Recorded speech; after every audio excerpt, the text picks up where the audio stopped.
संख्या नंबर्स। तो आप लोग संख्या के बारे में पूर्व से परिचित हैं, जानते हैं, पहले से पढ़े हैं, गिनती पढ़े हैं, 1 2 3 4 पढ़े हैं ना। हाँ, तो इन संख्याओं को क्या कहते हैं हम? प्राकृत संख्याएं। प्राकृत संख्याएं की परिभाषा हम कह सकते हैं सभी धनात्मक संख्याएं प्राकृत संख्याएं कहलाती हैं, या गिनती की संख्याएं प्राकृत संख्याएं हैं। तो गिनती की संख्याएं कौन कौन सी हो गई? कहाँ शुरू होगी? 1 से। इसके पहले तो शुरू नहीं हो सकती ना। गिनती कहाँ शुरू होती है? 1 से। तो हमारी प्राकृत संख्या कहाँ शुरू हो रही है? 1 से।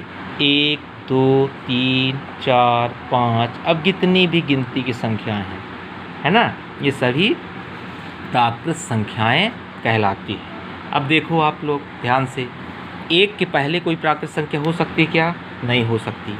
माने गिनती की शुरुआत 1 से होती है, तो 1 2 3 4 जितनी भी गिनती की संख्याएं हैं 1 से लेकर अनंत तक, ये सभी संख्याएं प्राकृत संख्याएं कहलाती हैं। अब इससे हमारा प्रश्न उठता है, यदि कोई आपसे प्रश्न करे कि सबसे छोटी प्राकृत संख्या कौन सी है, तो आप लोग बता दोगे कौन सी है? 1।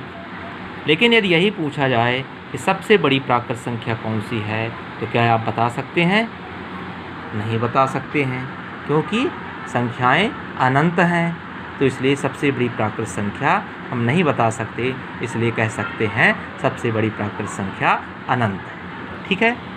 अब इसके बाद ये इस संख्या रेखा पर हमने 1 से यदि शुरू किया चलना, इधर जितना दाहिने तरफ बढ़ते जाएंगे हमको अगली धनात्मक संख्याएं मिलती जाएंगी। तो ये संख्याएं जो 1 से लेकर के इधर जो बढ़ी हुई हैं 1 से इधर अनंत तक के बीच में, ये कहलाती हैं प्राकृत संख्याएं।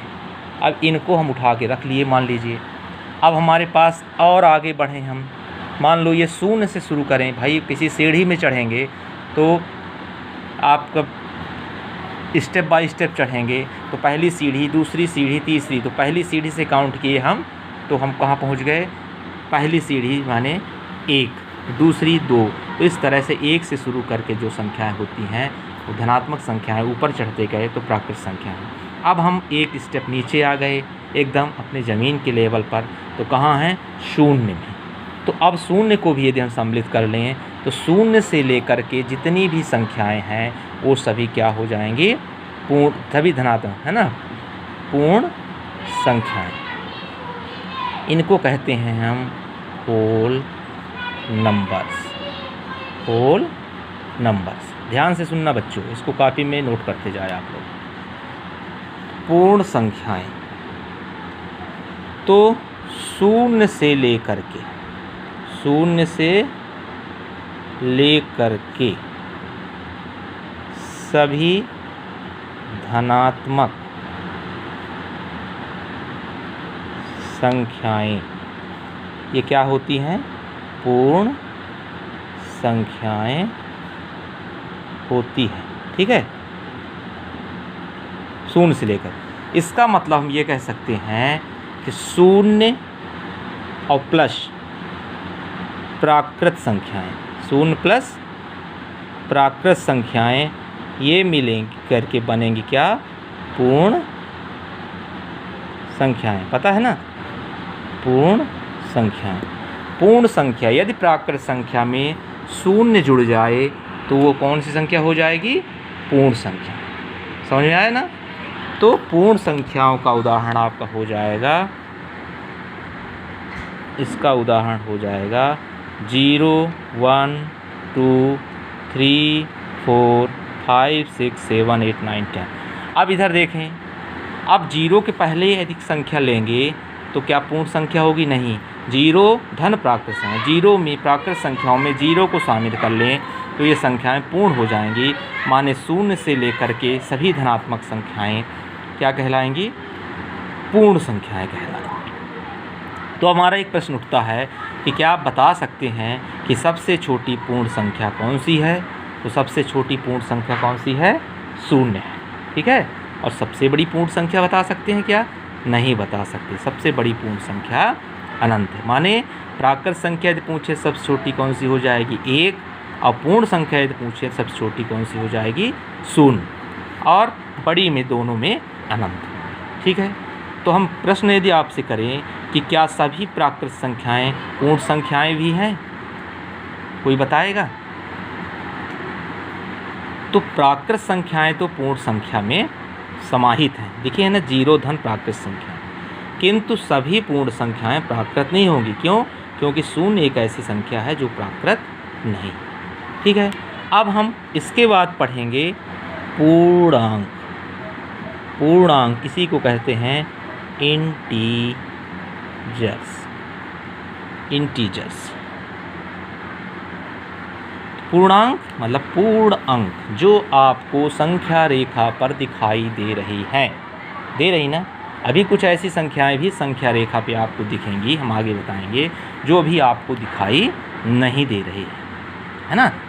अब हमने क्या पढ़ा? अभी तक हमने पढ़ा प्राकृत संख्याएं, जो आप पिछली कक्षाओं में भी पढ़ चुके हैं। पूर्ण संख्याएं, इसको भी समझ लीजिए एक बार और। फिर इसके बाद अब पूर्णांक। पूर्णांक का मतलब सभी धनात्मक एवं ऋणात्मक, सभी धनात्मक ऋणात्मक एवं शून्य संख्याएं क्या होती हैं? पूर्णांक होती हैं। धनात्मक पूर्णांक, जितने भी धनात्मक ऋणात्मक संख्या और शून्य, ये सभी मिलकर के संख्या जो बनाई, ये पूर्णांक होते हैं। जैसे पूरे जो आपको संख्या रेखा पे दिख रहे हैं, इधर भी डैश डैश कर लें, -5, -4, माने यहाँ 0, ये 0, तो 0 से इधर -1, -2, -3, -4, -5, -6 डैश डैश, और इधर 0, 1, 2, 3, 4, 5, 6, 7। इस तरह से जो संख्याएं सभी ऋणात्मक, धनात्मक और शून्य को मिला करके जो संख्या बनती है, ये कहलाती हैं पूर्णांक। तो क्या हम सबसे छोटी पूर्णांक संख्या ज्ञात कर सकते हैं? नहीं, ना हम छोटी पूर्णांक ज्ञात कर सकते हैं और ना बड़ी पूर्णांक ज्ञात कर सकते हैं। तो इस तरह से हमने क्या क्या पढ़ा? प्राकृत संख्याएं, गिनती की सभी संख्याएं 1, 2, 3, 4 प्राकृत हो गई, इसमें सबसे छोटी प्राकृत संख्या 1 हो गई। इसी तरह हमने पूर्ण संख्याएं पढ़ा। पूर्ण संख्याओं में 0 से लेकर के सभी धनात्मक संख्याएं, माने प्राकृत संख्या, हमने 0 को भी ऐड कर दिया, तो इस तरह से सबसे छोटी पूर्ण संख्या हो गई 0। इस तरह पूर्णांक हमको ज्ञात करना है। पूर्णांक मतलब जितनी भी संख्या रेखा पर हमको अंक अभी दिख रहे हैं, ये हो गए पूर्णांक। अब हम इतना लेने के बाद भी हमारी संख्या रेखा पर संख्याएं बचती हैं। आपको पता है अभी दिख रहा है? नहीं दिख रहा है। अब हम आपको संख्या रेखा पर और संख्याएं हम दिखाएंगे, क्योंकि आप लोग भिन्न भी पढ़े हैं।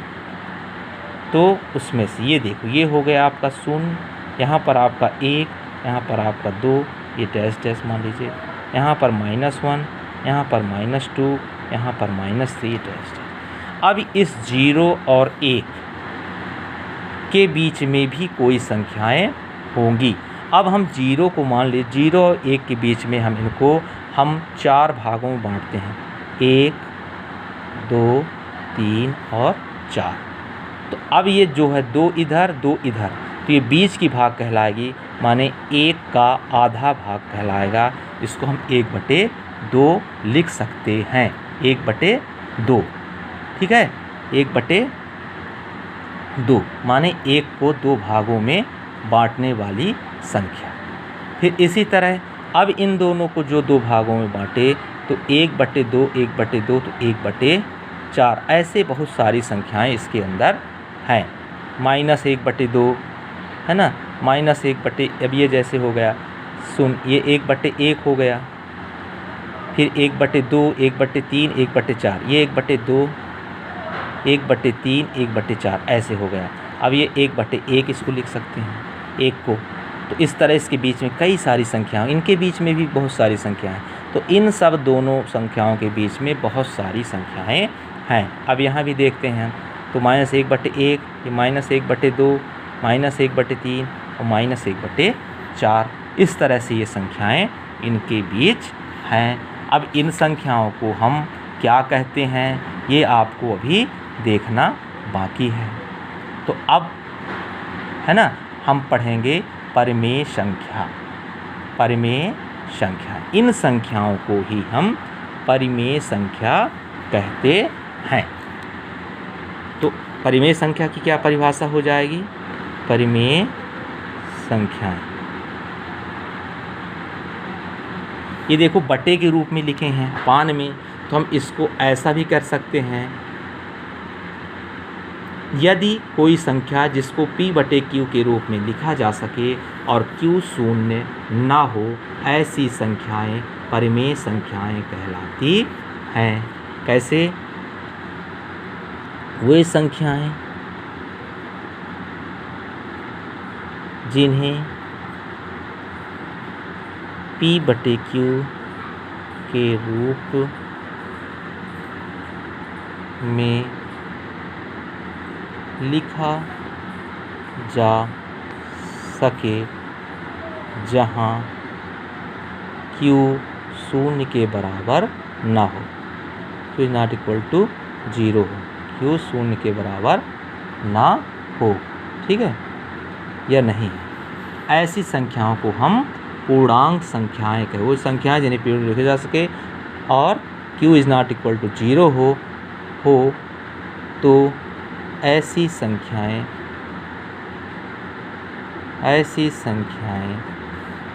परिमेय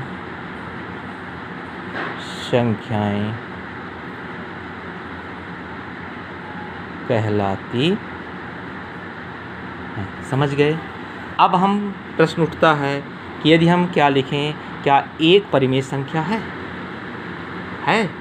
बिल्कुल है, क्योंकि एक को हम 1/1 लिख सकते हैं। हमारा कहीं कंडीशन है इसमें कि p बटे q के रूप में लिख सकें और q क्या है 0 ना हो, तो नीचे 0 नहीं होना चाहिए बस। तो 1 भी परिमेय संख्या है, 2 भी परिमेय संख्या है, 2/3 भी परिमेय संख्या है, 4/5 भी परिमेय संख्या है, ऋण 1/2, ऋण 2/3, ये सभी क्या हैं? परिमेय संख्याएं। ये इनके उदाहरण हो गए। अब एक प्रश्न ये भी उठता है कि क्या शून्य परिमेय संख्या है? तो शून्य भी परिमेय संख्या है। क्यों? क्योंकि शून्य को, प्रश्न हमने उठाया, क्या शून्य भी परिमेय संख्या है? ये क्वेश्चन था। तो क्या है कि नहीं? हाँ, शून्य भी, शून्य मतलब ये शून्य भी एक परिमेय संख्या है। क्यों संख्या है? क्योंकि शून्य को 0/1, 0/2 या 0/3 या कुछ भी लिख सकते हैं, लिखा जा सकता है, और यहाँ पर हर शून्य नहीं है कि नहीं? क्योंकि अगर 0/0 लिख देंगे तो वो अनंत हो जाएगा, है ना, वो इनडिटर्मिनेंट क्वांटिटी है जिसको हम अभी तक परिभाषित नहीं कर पाए। तो इस तरह अधिकांश प्रश्नों पूछते हैं बच्चे और परेशान हो जाते हैं शून्य की स्थिति में कि शून्य परिमेय संख्या है कि नहीं। तो आज से जान लें कि शून्य भी परिमेय संख्या है। एक चीज़ मैं यहाँ पर और बताना चाहता हूँ कि आपको ये बटे वाले जो हैं, आप भिन्न भी पढ़े होंगे, वहाँ भी बटे वाले दिखते हैं, तो आप कन्फ्यूज हो जाते हैं कि भिन्न और परिमेय संख्या क्या एक ही है? ऐसा लग रहा है ना? तो आपको मैं बता देना चाहता हूँ कि परिमेय संख्याएं और भिन्न में अंतर है। क्या अंतर है? भिन्न जो है प्राकृत संख्याओं का अनुपात होता है और परिमेय संख्याएं जो होती हैं पूर्णांकों का अनुपात होती हैं। पूर्णांक मतलब धनात्मक के भी हो सकते हैं और ऋणात्मक के भी हो सकते हैं। जैसे ऋण 4/3 कर दिए तो ऋणात्मक अनुपात हो गया, और वही 4/3 कर दिए तो 4/3 तो भिन्न है, लेकिन ऋण 4/3 भिन्न नहीं होगा। ठीक है, तो अब आप जान लीजिए कि सभी भिन्न परिमेय संख्याएं हो सकती हैं, किंतु सभी परिमेय संख्याएं भिन्न नहीं हो सकती है। ठीक है, क्लियर? अब इसके बाद और भी संख्याएं बचती हैं। परिमेय, अब परिमेय के बाद अपरिमेय संख्याएं होती हैं। कौन सी होती हैं? अपरिमेय। अब परिमेय हमने पढ़ लिया, अब हमको पढ़ना है अपरिमेय।